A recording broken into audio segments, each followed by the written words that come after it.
പടരും പടരും പടരും. 5 വിരലിലല്ല 10 വിരലിലല്ല ശക്തി.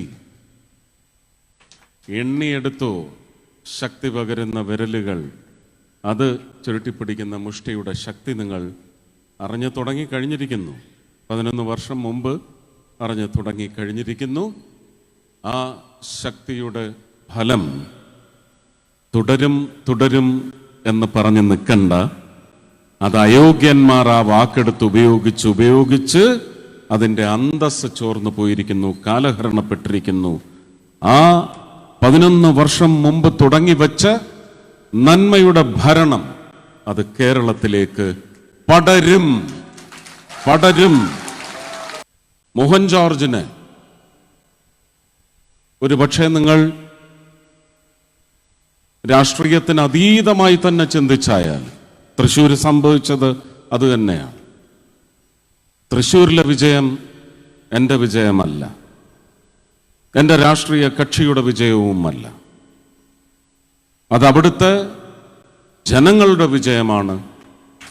ആ ജനങ്ങളെ ഈ വിജയം സമ്മാനിക്കുന്നതിന് പ്രേരിപ്പിച്ചതും പ്രാർത്ഥനയിലൂടെ ഒരുപക്ഷെ നയിച്ചതുമായ ലോകം മുഴുവൻ പടർന്നു കിടക്കുന്ന ഒരു വലിയ ജനസഞ്ചയമുണ്ട്.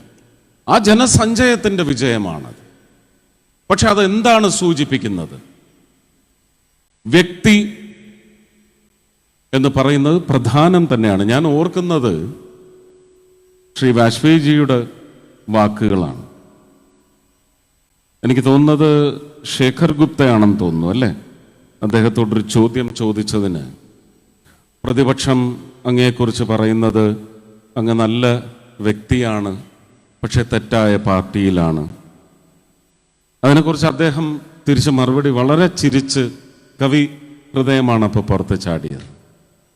നല്ല തേനൂറുന്ന രുചി മാത്രം ഉൾക്കൊള്ളുന്ന ഒരു മാമ്പഴം നിങ്ങൾ രുചിച്ചിട്ട് ഈ മാമ്പഴം നന്നായിരിക്കുന്നു, പക്ഷെ അത് പേറുന്ന മരം അത്ര നല്ലതല്ല എന്ന് പറയുന്നതിന് എങ്ങനെ നമ്മൾ പുച്ഛിച്ച് തള്ളും? അതുപോലെ തള്ളുവാനേ സാധിക്കും. പടരണമെങ്കിൽ, ഞാൻ ഇവിടെ നിന്ന് ആദ്യം ഉപയോഗിച്ച വാക്ക് പടരും എന്നതാണെങ്കിൽ, ആ പടർത്തുന്നതിനുള്ള ഒരു സംഘശക്തി അത് ശ്രീമാൻ നരേന്ദ്രമോദിജിയുടെ നേതൃത്വത്തിൽ 11 വർഷം മുമ്പ് പ്രവർത്തനങ്ങൾ ആരംഭിച്ചെങ്കിൽ, ആ നന്മ കേരളത്തിലേക്കും പടരണമെങ്കിൽ അതിനുള്ള തുടക്കം കുറിച്ചത് നേമത്താണ്. നേമത്ത് പക്ഷേ അക്കൗണ്ട് പൂട്ടിച്ചു എന്ന് വളരെ മ്ലേച്ഛമായ ജനാധിപത്യ വിരുദ്ധമായ വാക്കുകൾ ഉപയോഗിച്ച് അതിന് കുറച്ച് കാണിക്കുന്നുണ്ടെങ്കിൽ, ആ പൂട്ടിച്ചതിന് ജനാധിപത്യത്തിൻ്റെ നട്ടലൊടിക്കുന്ന തരത്തിലുള്ള വോട്ട് പ്രീണനത്തിലൂടെയായാലും മറ്റേത് അധമ മാർഗത്തിലൂടെയായാലും അങ്ങനെ ഒരു അവിഹിത സഖ്യം ചേരൽ എന്ന് പറയുന്നത് ഒരുപക്ഷെ ആ ഒരു സീറ്റ് എന്ന് പറയുന്നത് പിച്ചി ചീന്താൻ അവർക്ക് സാധിച്ചിട്ടുണ്ടാവും. പക്ഷെ അതിന് കൊടുത്ത കുറുക്കിനടിയാണ് 7 മണ്ഡലങ്ങൾ അടങ്ങുന്ന, അതിൽ 6 മണ്ഡലങ്ങളിൽ വമ്പിച്ച മുന്നേറ്റം. ഈ പറയുന്ന ഇടതിൻ്റെയും വലതിൻ്റെയും ഒക്കെ അന്തസ് ചോർത്തിക്കളയുന്ന, ഇല്ലായ്മ ചെയ്ത് കളയുന്ന, കത്തിച്ച് കളയുന്ന 6 മണ്ഡലത്തിലും ഏതാണ്ട് 5000-ന് മേലെ, ഞാൻ എണ്ണം കൃത്യമായി പറയുന്നില്ല, 75,086 വോട്ട് അല്ലേ? അതിലേക്ക് എത്തണമെങ്കിൽ 800 ചില്ലുവാന വോട്ട്, അതിലേക്ക് എത്തണമെങ്കിൽ ഈ 7 മണ്ഡലങ്ങളിൽ നിന്ന് എത്ര വെച്ച് കിട്ടി എന്നുള്ളത് ആലോചിച്ചാൽ മതി. ഗുരുവായൂർ മാത്രമാണ് നമുക്ക് ചെറിയൊരു ശോഷണമുണ്ടായത്. അപ്പൊ അങ്ങനെയുള്ള നിശ്ചയങ്ങളിലേക്ക് എത്തിക്കുന്നത് രാഷ്ട്രീയ കക്ഷികളിലല്ല, രാഷ്ട്രീയ കക്ഷികളിലുള്ള വ്യക്തികളുണ്ട്. എനിക്ക് CPM-ന്റെ വീടുകളിലെ പെണ്ണുങ്ങളുടെ വോട്ട് കിട്ടിയില്ല എന്ന് എന്ത് ചങ്കൂറ്റം, എത്ര ചങ്ക് വെച്ച് ഒരു മറുപടി ഇതിന് നേതാക്കന്മാർ പറയും? ഇരട്ടച്ചങ്കും അല്ലേ, മുച്ചങ്കും ഒന്നും പോരാ, തികയില്ല. കോൺഗ്രസ് കുടുംബങ്ങളിലെ സ്ത്രീകൾ എനിക്ക് വോട്ട് ചെയ്തില്ല, കുഞ്ഞുങ്ങൾ എനിക്ക് വോട്ട് ചെയ്തില്ല എന്ന് ഞാൻ തള്ളിപ്പറയില്ല. കിട്ടിയെങ്കിൽ രാഷ്ട്രീയത്തിനതീതമായി വ്യക്തികളിൽ എന്ന് പറയുമ്പോൾ രാഷ്ട്രീയ കക്ഷികളെയോ രാഷ്ട്രീയ പ്രവർത്തനത്തെയോ ഞാൻ തള്ളിപ്പറയുകയല്ല. പക്ഷെ അങ്ങനെ നാടിന് ഗുണം ചെയ്യുന്ന രാഷ്ട്രീയം വളരുന്നു എന്ന് മനസ്സിലാക്കി അതിലേക്ക് ചെന്നു ചേരുന്ന വ്യക്തികൾ, അങ്ങനെ ഒരു വ്യക്തിയാണ് ശ്രീ മോഹൻ ജോർജ്. ആ മോഹൻ ജോർജിന്റെ പ്രസക്തി നിലമ്പൂരിൽ ഇനി തഴച്ചു വളരാൻ പോകുന്നതിന്റെ പശ്ചാത്തലവും ഇത് തന്നെയാണ്. ജനങ്ങൾക്ക് അവരുടെ ഇഷ്ടങ്ങൾ, അവരുടെ ഭക്ഷണത്തിന്റെ കാര്യത്തിലും അവരുടെ വസ്ത്രത്തിന്റെ കാര്യത്തിലും മാത്രമല്ല, അവർ ജീവിക്കുന്ന അന്തരീക്ഷത്തെ നയിക്കുന്ന ചടുലമായ തീരുമാനങ്ങളിലേക്ക് ഒരുപക്ഷെ ആത്മാർത്ഥമായ വളരെ പ്രണയത്തോടെയുള്ള രാഷ്ട്രീയ പ്രവർത്തനത്തിലൂടെ ഒരുപക്ഷെ മുന്നോട്ട് പോകുമെന്ന് വിശ്വാസമർപ്പിക്കാൻ പറ്റുന്ന വ്യക്തികൾ ഇനി രാഷ്ട്രീയത്തിൽ വളരെ പ്രധാനമാണ്. അങ്ങനെ ഒരു മുന്നേറ്റം നടത്താൻ ശ്രീ അഡ്വക്കേറ്റ് മോഹൻ ജോർജിന് സാധിക്കട്ടെ എന്ന് ഞാൻ പ്രാർത്ഥിക്കും, ആശംസിക്കും. പിന്നെ വിജയത്തെ സംബന്ധിച്ച് ഞാൻ അഭ്യർത്ഥിക്കുക മാത്രമാണ് വേണ്ടത്. ഞാൻ ഒരു കൺവെൻഷൻ ഉദ്ഘാടനം ചെയ്യുമ്പോൾ ഇതിൽ ഒരു വലിയ വൈരുദ്ധ്യം എന്ന് പറയുന്നത് ഏതാണ്ട് അവസാനത്തെ നന്ദി പറയുന്നതിന് മുമ്പുള്ള ചടങ്ങായിട്ടാണ് ഉദ്ഘാടനം വരുന്നത്. എൻ്റെ ഉദ്യമം എന്ന് പറയുന്നത് വളരെ വലുതാണ്. കാരണം അമിത്ഷാജിയൊക്കെ നടത്തുന്ന കൺവെൻഷനുകൾ ഞാൻ കണ്ടിട്ടുണ്ട്.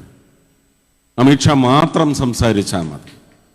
പക്ഷേ ഇവിടെ ഇരിക്കുന്നതെല്ലാം അമിത്ഷാമാരാണെന്ന് എനിക്കിന്ന് ബോധ്യപ്പെട്ടു. ഒന്നും ഞാൻ പറയേണ്ടതില്ല. എല്ലാവരും എല്ലാ ഏരിയയും ടച്ച് ചെയ്തിട്ടുണ്ട്. അതിൽ ഈ പറഞ്ഞ BDJSന്റെ വക്താവ് സംസാരിക്കുന്നത് ഞാൻ കേട്ടിട്ടില്ല. NKC, ശിവസേന ഞാൻ കേട്ടതാണ്.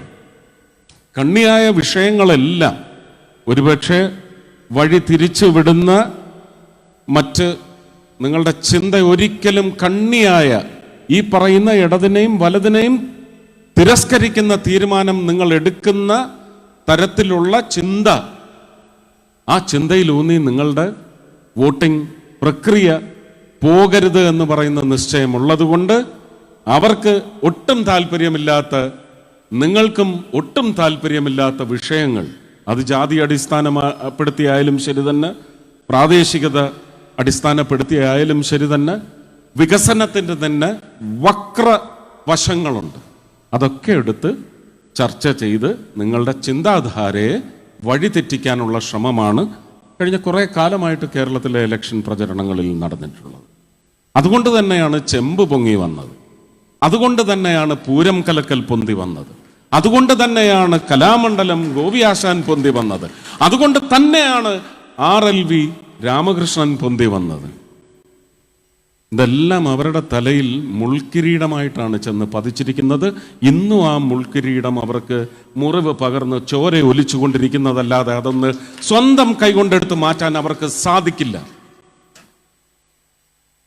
അപ്പോ ഒരു ഇലക്ഷന് വന്ന് നിൽക്കുമ്പോൾ തൻ മികവിനെ കുറിച്ച് സംസാരിക്കണം. താൻ എന്തിന് തെരഞ്ഞെടുക്കപ്പെടണം എന്ന അംശങ്ങൾ ചർച്ച ചെയ്താൽ നിങ്ങൾക്ക് ഉചിതമായ തീരുമാനങ്ങളിലേക്ക് എത്താനുള്ള വസ്തുവകകൾ അവരുടെ തന്നെ ഹൃദയത്തിൽ നിന്ന് നിങ്ങൾക്ക് ലഭിക്കും. അങ്ങനെ നിങ്ങളെ വശീകരിക്കാൻ പാകത്തിലുള്ള ഒന്നും ഉണ്ടായിട്ടില്ല എന്ന് ഈ കഴിഞ്ഞ 9 വർഷത്തെ ഭരണത്തിൻ്റെ മികവ് കൊണ്ട് നിങ്ങൾക്ക് വ്യക്തമായിട്ട് അറിയാം. എങ്ങനെയാണ് ജനങ്ങൾക്ക് കിട്ടേണ്ടത് കിട്ടാത്ത അവസ്ഥയാക്കുന്നത്? അത് ആശാ വർക്കർമാരുടെ കാര്യത്തിലായാലും ശരി തന്നെ, PMAY, പ്രധാനമന്ത്രി ആവാസ് യോജന, ഞാൻ ഇന്ന് കാലത്തും പറഞ്ഞ വിഷയമാണ്. ഒരുപക്ഷെ പത്രക്കാർക്ക് പോലും അതൊന്നെടുത്ത് ഒന്ന് കത്തിച്ചു വിടുന്നതിന് വേറെ പലതും അറ്റവും വാലും എല്ലാം മുറിച്ചെടുത്ത് കൊടുത്തിട്ട് തന്നെ ഇല്ലാതാക്കാൻ ശ്രമിക്കും. പ്രധാനമന്ത്രി ആവാസ് യോജനയെ സംബന്ധിച്ച് ശീതകാല സമ്മേളനം കഴിഞ്ഞ് ഡിസംബർ മാസത്തിൽ ഞാൻ പ്രത്യേക ക്ഷണിതാവായിരുന്നു ആ യോഗത്തിൽ. കേരളത്തിലെ പവർ മിനിസ്ട്രിയുടെ ഉദ്യോഗസ്ഥർ, പവർ മിനിസ്റ്റർ, urban ഡെവലപ്മെന്റ് മിനിസ്ട്രിയുടെ ഉദ്യോഗസ്ഥർ, അതിൻ്റെ മന്ത്രി വന്നില്ല. ഇവരെല്ലാം ഒരു അവലോകന യോഗത്തിൽ വന്ന് പങ്കെടുത്തപ്പോൾ പ്രധാനമന്ത്രി ആവാസ് യോജനയെ സംബന്ധിച്ച് പ്രധാനമന്ത്രി പ്രത്യേകം ചട്ടം കെട്ടിയതിൻ്റെ പശ്ചാത്തലത്തിൽ ആ വകുപ്പ് കൈകാര്യം ചെയ്യുന്ന മന്ത്രി ഒരു ചോദ്യം ചോദിച്ച്, എന്താണ് കേരളത്തിൽ ഇത്രയധികം ആവശ്യം വളർന്നുകൊണ്ടിരിക്കുന്നത്? നൽകൽ വളരെ ശോഷിച്ച രീതിയിൽ പോയിക്കൊണ്ടിരിക്കുന്നത്. വകുപ്പ് സെക്രട്ടറി ഒരു സ്ത്രീയാണ്, IAS കാരിയാണ്, ഞാൻ പേര് പറയുന്നില്ല. അവരിതിന് മറുപടി അവരുടെ മന്ത്രി വഴി പറയുമെങ്കിൽ പറയട്ടെ. മുഖത്തടിച്ച മാതിരി പറഞ്ഞത് അത് ഞങ്ങൾക്ക് കേരളത്തിൻ്റെ സംസ്കാരത്തിന് ചേരാത്ത ഒരു പദ്ധതിയാണ്. പ്രധാനമന്ത്രി ആവാസ് യോജന എന്നത് PMAY എന്ന് പറയുന്ന ഒരു മുദ്ര അങ്ങനെ നിർമ്മിക്കപ്പെടുന്ന വീടുകളിൽ ചാർത്താൻ സാധിക്കില്ല. അത് ഞങ്ങളുടെ മലയാളി അങ്ങനെ ഒരു ഉപഭോക്താവിന്, അത് ഗുണപ്പെടുന്ന ഒരാളിന് അത് വലിയ മാനക്കേടാണ്, കുറച്ചിലാണ്. അതുകൊണ്ട് അത് സാധിക്കില്ല. PMAY എന്ന് എഴുതി വെക്കാൻ സാധിക്കില്ല. നമുക്കിതൊരു സോഷ്യൽ ഓഡിറ്റാണ്. ഒരു സ്കീമിലൂടെ രാജ്യത്തെ പൗരന്മാർ നൽകിയ ചുങ്കപ്പണം ഒരു പൂളിലേക്ക് വന്ന് അതിന് വിവിധങ്ങളായ ആവശ്യങ്ങൾക്ക് വേണ്ടി വകയിരുത്തി വരുന്നതിൽ PMAYക്ക് ഇത്ര കോടി, ഇത്ര ആയിരം, ഇത്ര ലക്ഷം കോടി കൊണ്ട് എവിടൊക്കെയാണ് ആ വീടുകൾ ഉണ്ടായതെന്ന് പറയുന്നതിൻ്റെ ഓഡിറ്റ് എലമെന്റ് ആണത്. അത് ചെയ്തേ മതിയാവും.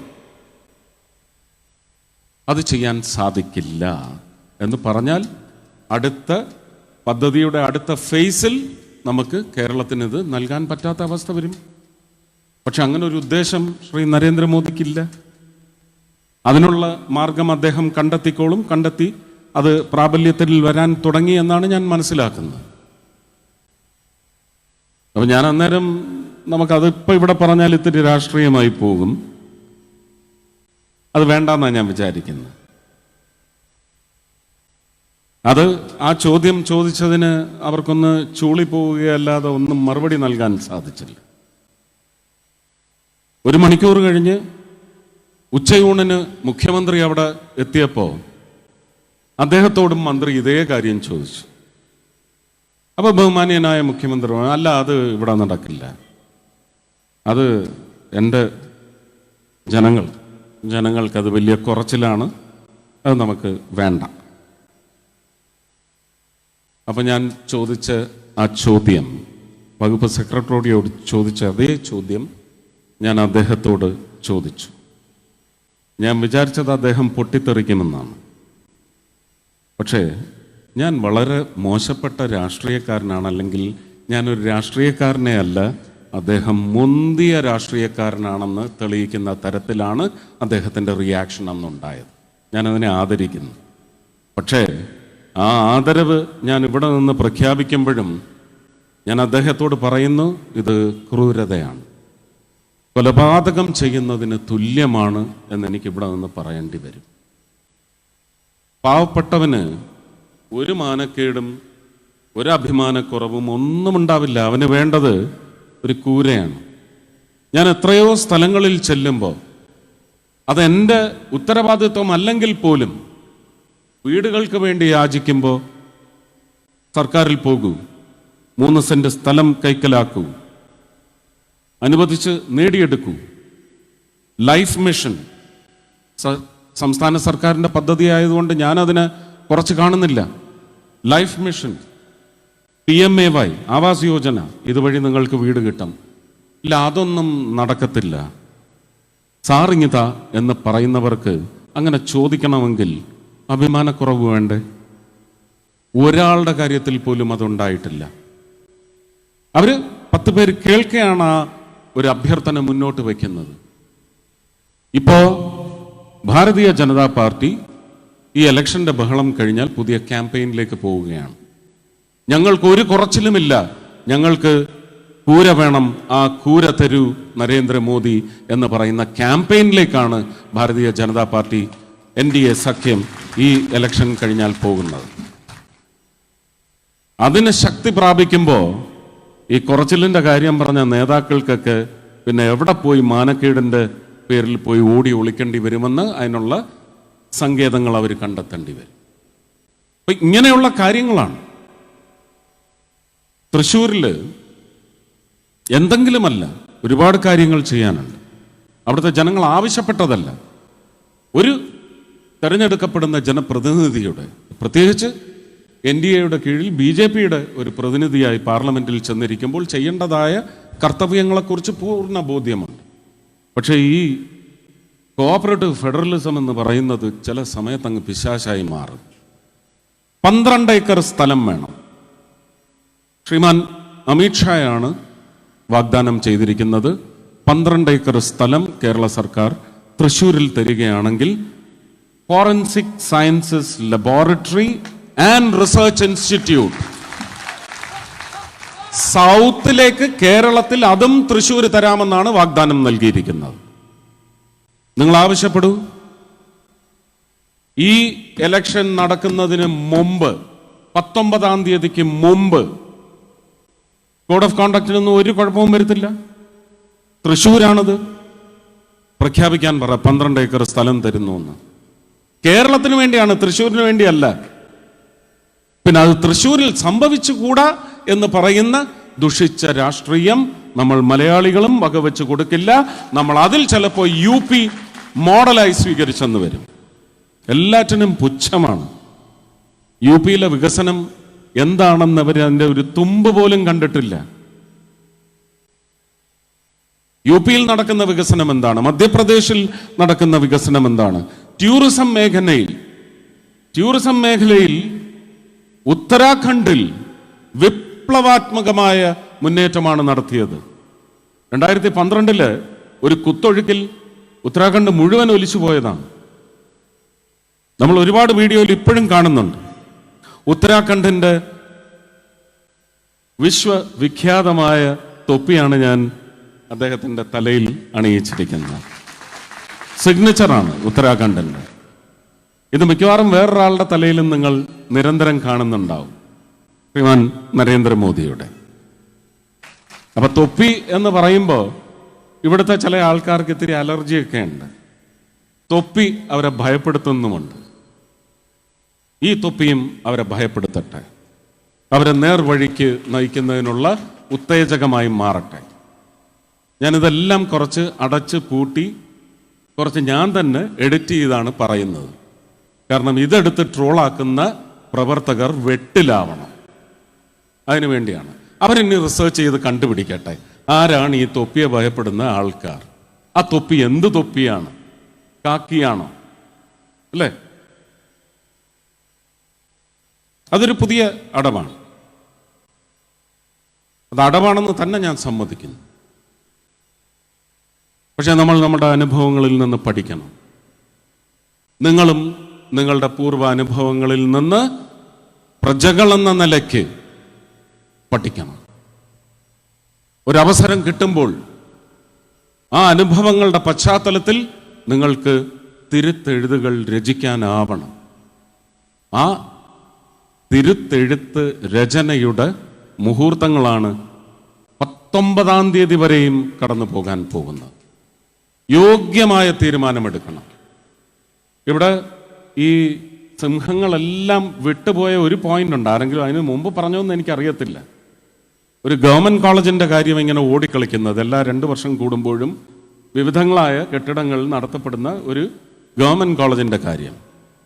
ഞാൻ ഉറപ്പ് തരുന്നു, അതിനുള്ള സ്ഥലം നിശ്ചയിച്ചാൽ മോഹൻ ജോർജ് ഇവിടുത്തെ MLA ആണെങ്കിൽ ആ ഗവൺമെന്റ് കോളേജ് ഇവിടെ വരുത്തിയിരിക്കും. ഞാൻ വാക്ക് തരുന്നു.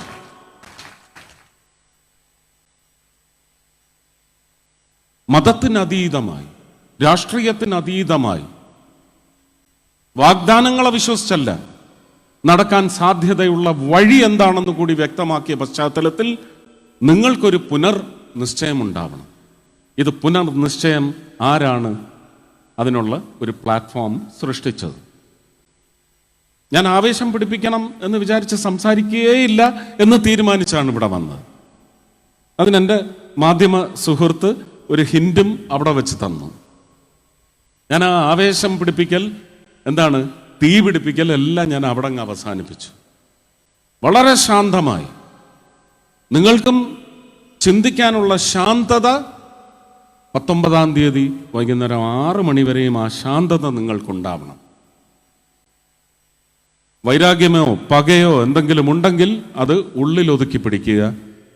ആ പക താമര ഇതളുകളെ തഴുകി നിങ്ങൾ 19-ാം തീയതി 6 മണി വരെയും ആ പ്രക്രിയയിൽ ശാന്തമായി ഇടപെടുക. ഇതാണ് എനിക്ക് നിങ്ങളോട് അഭ്യർത്ഥിക്കാനുള്ളത്.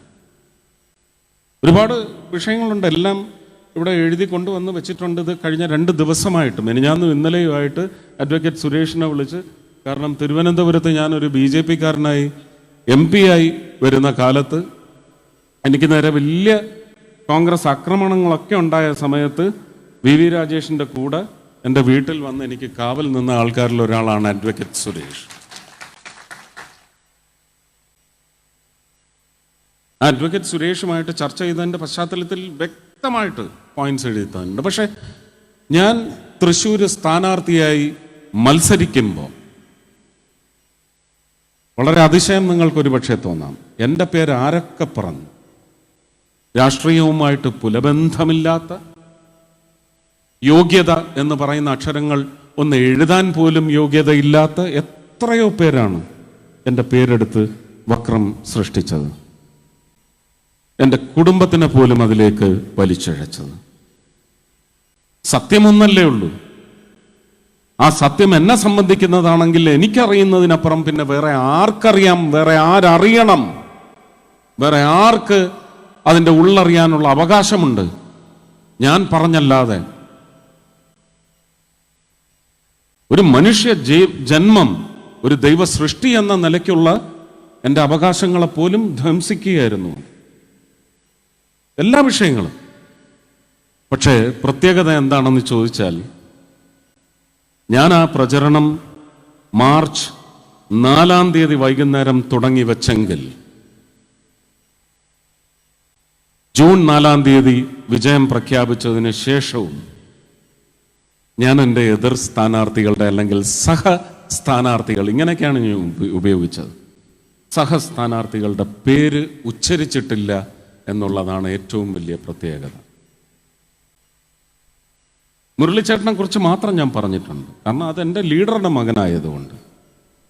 എനിക്ക് അദ്ദേഹം എന്നെ എന്ത് പറഞ്ഞാലും ശരി തന്നെ, എനിക്ക് ലീഡറുടെ മകനോട് തിരിച്ചു പറയുന്നു എന്ന് പറയുന്ന ഉത്തരവാദിത്വം എനിക്കുണ്ട്. ഞാൻ വളരെയധികം ഒന്ന് രോമാഞ്ചം കൊണ്ട്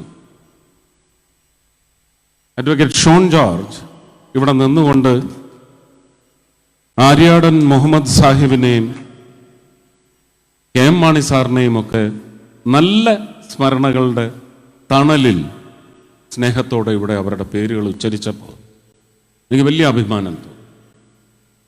അങ്ങനെയുണ്ട്, എല്ലാവരും അല്ല എന്നല്ല നമ്മൾ പറയുന്നത്. അത് മറ്റവർ പറയുന്ന പോലെയല്ല, എല്ലാവരും അല്ല, അതല്ല, ഒരുപാട് പേരുണ്ട്. അങ്ങനെ നമുക്ക് ചൂണ്ടിക്കാണിക്കാൻ സാധിക്കണം.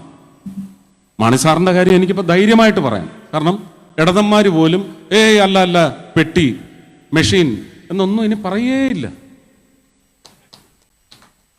അല്ലേ?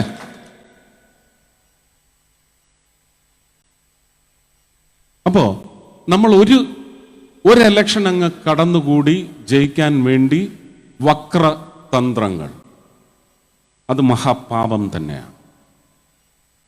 എൻ്റെ കാര്യത്തിൽ ഇപ്പോഴും അതൊക്കെ തുടരുന്നുണ്ട് കേട്ടോ. അപ്പം ഞാൻ തിരിച്ച് മൂന്ന് അക്ഷരം പറഞ്ഞാൽ മതി. CBI is the answer, call the CBI എന്ന് പറയുമ്പോൾ പിന്നെ അതങ്ങ് അടങ്ങും. കാരണം CBI വന്നാൽ അവന്മാരെല്ലാം പൂട്ടിലാവും.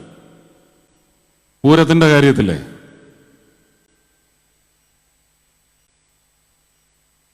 ഇപ്രാവശ്യം പൂരം വളരെ മനോഹരമായിട്ട് നടന്നു. ബഹുമാന്യനായ മുഖ്യമന്ത്രിയാണ് അതിന് നേതൃത്വം നൽകിയത്. പക്ഷെ അതിന്റെ പശ്ചാത്തലം എന്താണ്? അത് ഞാൻ രാഷ്ട്രീയം തന്നെയാണ് പറഞ്ഞത്. നല്ലതിനെ നമുക്ക് നല്ലതായിട്ടേ കാണാൻ പറ്റൂ. അടിയന്തരാവസ്ഥ എന്ന് പറഞ്ഞ് കരിക്കട്ട ദുരന്തം, അതിൻ്റെ പേരിൽ ഇന്ദിരാഗാന്ധിയെ ഈ നാടിന് കിട്ടിയ നന്മ എല്ലാം മറന്ന് പുച്ഛിച്ച് തള്ളാനോ പുലഭ്യം പറയാനോ എന്നെ കൊണ്ടാവില്ല. അങ്ങനെ ഒരു വലിയ ബൃഹത്തായ സമൂഹം നമ്മുടെ രാജ്യത്തുണ്ട്, നമ്മുടെ രാജ്യത്തിന് പുറത്തുണ്ട്. അപ്പൊ അട്രിബ്യൂഷൻ, നമുക്ക് സമർപ്പണ ബുദ്ധി അതുണ്ടാവണം. പൂരം മനോഹരമായി നടത്തുന്നതിന് മുഖ്യമന്ത്രി നല്ല തീരുമാനങ്ങൾ, ചർച്ചകളിലെല്ലാം രാഷ്ട്രീയം മറന്ന് നേരിട്ട് വിളിച്ച് പങ്കെടുക്കണം. എന്തെങ്കിലും സജഷൻസ് ഉണ്ട്, ഇൻസ്ട്രക്ഷൻസ് ഉണ്ടെങ്കിൽ അത് നൽകണം, എൻ്റെ മുന്നിൽ വെച്ച് ഉദ്യോഗസ്ഥർക്ക് കൊടുക്കണം. ശ്രീരാജൻ അഹോരാത്രം പണിയെടുത്തയാളാണ്. അദ്ദേഹം CPI ആയതുകൊണ്ട് എനിക്ക് അദ്ദേഹത്തെ തള്ളിപ്പറയാനൊക്കത്തില്ല. അതാ പറഞ്ഞ, വ്യക്തികളുണ്ട്, ആ വ്യക്തികളെ നമുക്ക് കണ്ടെത്താൻ സാധിക്കണം.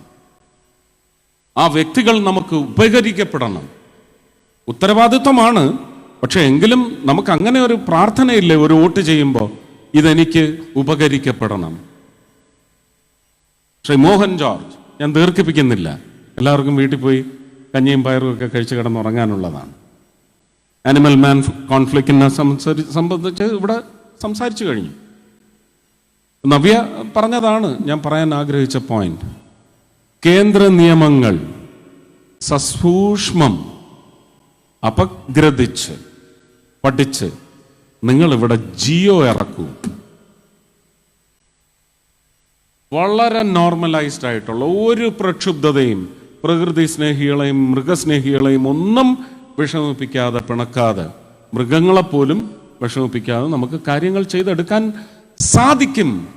പക്ഷെ ഇത് വരാൻ പോകുന്ന എല്ലാ ഇലക്ഷനുകൾക്കും ഒരു വിഷയമായിരിക്കണമെന്ന് പറയുന്ന രാഷ്ട്രീയ കുതന്ത്രം വിളയാടുകയാണെങ്കിൽ ഈ പ്രശ്നങ്ങളൊന്നും പരിഹരിക്കപ്പെടാതെ തുടർന്നുകൊണ്ടേയിരിക്കും. ഇപ്പോഴും നമ്മുടെ ഈ പട്ടിണി ഇൻഡെക്സിന് ഇങ്ങനെ എല്ലാവരും പുകഴ്ത്തിയാണ്, വളർന്നു, ഇന്ത്യയുടെ സ്ഥാനം 300ാമത്തെ സ്ഥാനത്തേക്ക് പോയി എന്നൊക്കെ പറഞ്ഞ് കൊട്ടിഘോഷിക്കാൻ വേണ്ടി ആനന്ദം പ്രകടിപ്പിക്കുന്ന അതുപോലെ തന്നെയാണ് പട്ടിണിയുടെ കാര്യത്തിൽ നമ്മൾ എത്രമാത്രം കൺട്രോൾഡായി, എത്രമാത്രം നമുക്ക് അഭിമാനിക്കാൻ തരത്തിലുള്ള ഒരു പൊസിഷനിലാണ് നമ്മൾ എത്തിയിരിക്കുന്നതെന്ന് ഇന്നലെ കൗൺസിൽ യോഗത്തിലും പ്രധാനമന്ത്രിയുടെ ക്യാബിനറ്റ് സെക്രട്ടറിയും വ്യക്തമായി വിളിച്ചു പറഞ്ഞതാണ്, ഓൺ റെക്കോർഡാണ്. അപ്പൊ പ്രചരിപ്പിക്കപ്പെടുന്ന അസത്യങ്ങളുടെ പശ്ചാത്തലത്തിൽ നിങ്ങളുടെ നിശ്ചയങ്ങൾ നിങ്ങളെ 5 വർഷം കൊടും ക്രൂരതയിൽ കൊണ്ട് ചെന്ന് മുക്കി താഴ്ത്തുന്ന പ്രവൃത്തി ആവരുത് ഇലക്ഷൻ അല്ലെങ്കിൽ സിലക്ഷൻ. വളരെ ശാന്തമായി ചിന്തിച്ച് നിങ്ങൾക്കൊരു പുതിയ രചന നടത്തണോ, അത് ഈ നിലമ്പൂരിൽ ഇപ്രാവശ്യം നടത്തൂ. അതിനൊറ്റ കാരണമേ ഉള്ളൂ, അത് പറഞ്ഞ് ഞാൻ അവസാനിപ്പിക്കുകയാണ്. ഈ ഇലക്ഷൻ സത്യത്തിൽ ഇന്ത്യ മുന്നണി എല്ലാവരും കൂടെ കൂടിയിരുന്ന് അവരിലെ പ്രബലൻ TMC ആണോ, ആപ്പാണോ, INC ആണോ, അതോ ഇനി ഫറൂഖ് അബ്ദുള്ള അദ്ദേഹത്തിൻ്റെ പാർട്ടിയാണോ എന്ന് പറയുന്ന ഒരു ഇലക്ഷൻ അതിനകത്ത് നടത്തിയാൽ മതിയായിരുന്നു. ഈ ഇലക്ഷൻ എന്ന് പറയുന്നത് ഒരു ചതിക്കുഴിയിൽ പെടുത്തി ഒരു മാന്യദേഹത്തെ രാജിവെപ്പിച്ച് ഈ ഇലക്ഷൻ നിലവിൽ വന്നെങ്കിൽ അതിൽ നിന്ന് അടുത്ത നിയമസഭാ തെരഞ്ഞെടുപ്പിന് എത്ര സീറ്റ് ബേരം ചൊല്ലി പിടിച്ചടക്കണം എന്ന് പറയുന്ന തന്ത്രത്തിന് വേണ്ടി ഉതകുന്ന പ്രബലത തെളിയിക്കാനുള്ള ഇലക്ഷൻ മാത്രമാണ്, അല്ലാതെ ഇത് നിങ്ങളുടെ നന്മയിലേക്ക് വന്നു ചേരാൻ പോകുന്ന ഇലക്ഷൻ ആയിരിക്കില്ല. ഒരു ഗണപതി ഹോമം ചെയ്യുന്നതിന് തുല്യമായ പഞ്ചഗവ്യ വിളക്ക്, പശുവിന്റെ ഗോമൂത്രം, ചാണകം, നെയ്യ്, പാല്, തൈര്, ഈ ഒരു വിളക്ക് വീടുകളിൽ കത്തിച്ചു വെച്ചാൽ ഐശ്വര്യം ഉണ്ടാകുമെന്നൊക്കെയാണ് പറയപ്പെടുന്നത്. കർപ്പൂരം ഉൾപ്പെടെ ഈ കടയിൽ കിട്ടുന്ന എല്ലാ ഐറ്റംസും 100% ഓർഗാനിക് ആണ്. മിതമായ റേറ്റിൽ ഡ്രൈ ഫ്രൂട്ട്സ് ഒക്കെ മേടിക്കാൻ പറ്റിയ നല്ലൊരു സ്പോട്ട് കൂടിയാണിത്. ഡ്രൈ ഫ്രൂട്ട്സിന്റെയൊക്കെ ക്വാളിറ്റി ഈ വീഡിയോയിൽ തന്നെ നിങ്ങൾക്ക് കാണാം. വാഗമണിൽ സ്വന്തം സ്ഥലത്ത് കൃഷി ചെയ്യുന്ന സ്പൈസസ് ആണ് ഇവരിവിടെ സെയിൽ ചെയ്യുന്നത്. മിതമായ റേറ്റിൽ ഇതെല്ലാം കൊടുക്കാനുള്ള കാരണവും അത് തന്നെയാണ്. ഞായറാഴ്ച മാത്രം ഉച്ചയ്ക്ക് 3 മണി വരെയും ബാക്കിയുള്ള ദിവസങ്ങളിൽ രാവിലെ 8:30 മണി തൊട്ട് രാത്രി 8:30 മണി വരെയാണ് ഈ കടയുടെ സമയം. ഓർഗാനിക് ഐറ്റംസ് മാത്രമല്ല, ഹോം മെയ്ഡ് ചോക്ലേറ്റ്സും നാടൻ നെയ്യ് വേണ്ടവർക്ക് അതും ഇവിടെയുണ്ട്. ഇവരുടെ ഫോൺ നമ്പർ വീഡിയോയുടെ അവസാനം ഞാൻ കൊടുക്കുന്നുണ്ട്. 5 കിലോമീറ്റർ വരെ ഇവരെ തന്നെ ഡെലിവറിയും ചെയ്യുന്നുണ്ട്. വീഡിയോയിൽ കാണിച്ചിട്ടുള്ള ഏതെങ്കിലും ഐറ്റംസ് നിങ്ങൾക്ക് ആവശ്യമുണ്ടെങ്കിൽ നേരിട്ട് വന്നോ അവരുടെ ഫോൺ നമ്പർ മുഖാന്തരമോ നിങ്ങൾക്ക് ബന്ധപ്പെടാവുന്നതാണ്. ഇത് ചെറിയൊരു കടയാണ്, കുറച്ച് ലേഡീസ് ചേർന്നാണ് ഇത് നടത്തുന്നത്. തിരുവനന്തപുരം വല്യശാല ജ്യോതിപുരം ലേനിലാണ് വാഗമൺ സ്പൈസസ് എന്ന ഈ കടയുള്ളത്. ഗൂഗിൾ മാപ്പിലും കടയുടെ ലൊക്കേഷൻ കിട്ടുന്നതാണ്.